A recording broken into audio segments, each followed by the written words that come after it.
श्री गणेशाय नमः। नमस्कार दोस्तों, अर्चना भक्ति में आपका स्वागत है।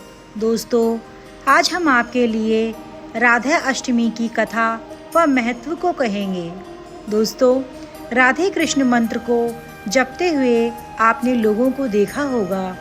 इस नाम की महिमा निराली है, इस कारण त्रिदेव भी इनको भजते हैं। भाद्रपद शुक्ल पक्ष अष्टमी को इन्हीं राधा जी का प्राकट्योत्सव राधा अष्टमी के रूप में मनाया जाता है। राधा अष्टमी पर आइए जानते हैं राधा रानी की वह कथा जिसके सुनने मात्र से ही व्यक्ति सुखी, सम्मानित और धनी होने का आशीर्वाद प्राप्त करता है।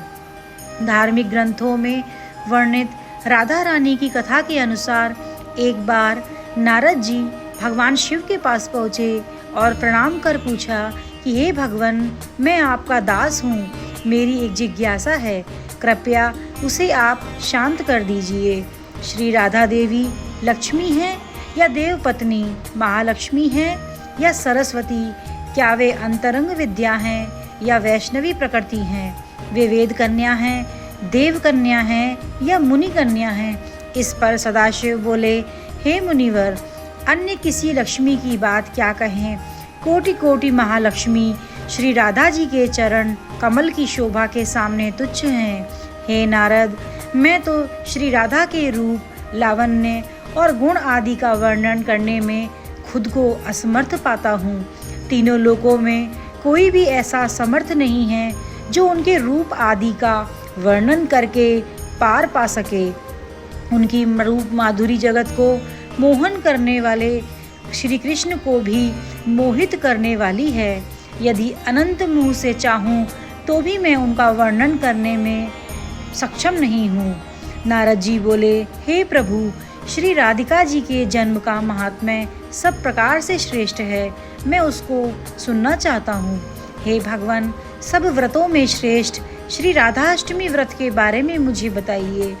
इस पर शिवजी ने बताया कि वृषभानुपुरी के राजा वृषभानु महान उदार थे।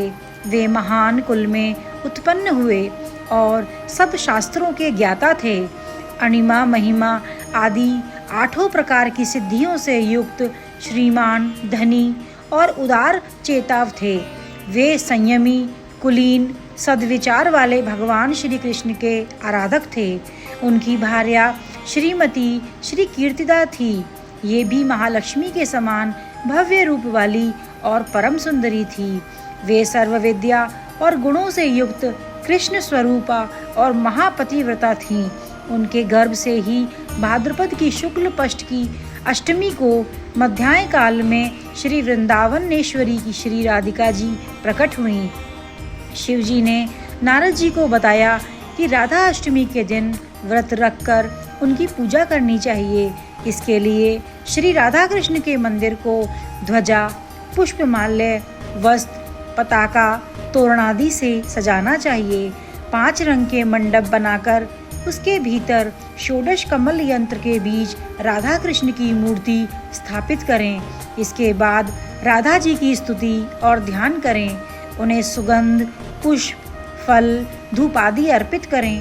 पूजा के बाद प्रसाद ग्रहण करें और रात में जागरण करते हुए राधा कृष्ण का कीर्तन करें। शिवजी ने नारद जी को बताया कि जो मनुष्य भक्ति से राधा अष्टमी का अनुष्ठान करता है वह श्री कृष्ण के सानिध्य में श्री वृंदावन में स्थान पाता है और व्रजवासी बनता है। श्री राधा जन्म महोत्सव का कीर्तन करने से मनुष्य भवबंधन से मुक्त हो जाता है। जो व्यक्ति राधा नाम और राधा जन्माष्टमी व्रत की महिमा गाता है उसे सभी तीर्थों का फल और विद्या मिलती है। शिवजी ने कहा कि जो व्यक्ति श्री राधिका जी को भजता है, उन्हें याद रखता है, उसे मैं भजता हूँ और उसे मेरी कृपा की प्राप्ति होती है। राधा कृष्ण नाम स्मरण निष्फल नहीं होता। श्री राधा जी सर्व तीर्थमयी और ऐश्वर्यमयी हैं। श्री राधा भक्त के घर से कभी लक्ष्मी विमुख नहीं होती। जो राधा का ध्यान करते हैं उसके घर श्री राधा जी के साथ श्री कृष्ण भी वास करते हैं। यह सब सुनकर मुनि श्रेष्ठ नारद जी ने श्री राधा अष्टमी में पूजन किया। जो मनुष्य इस लोक में राधा जन्माष्टमी व्रत की यह कथा सुनता है वह सुखी, सम्मानित, धनी और सर्वगुण संपन्न हो जाता है। शिव जी के अनुसार जो व्यक्ति धर्म के लिए राधा मंत्र जपता है उसका मन धर्म में तल्लीन होता है। जो धन चाहता है उसे धन मिलता है और जो कामार्थी या मोक्षार्थी है उसे ये चीज़ें प्राप्त होती हैं। श्री राधा की भक्ति करने वाला सुखी, विवेकी और निष्काम हो जाता है। जय श्री राधा।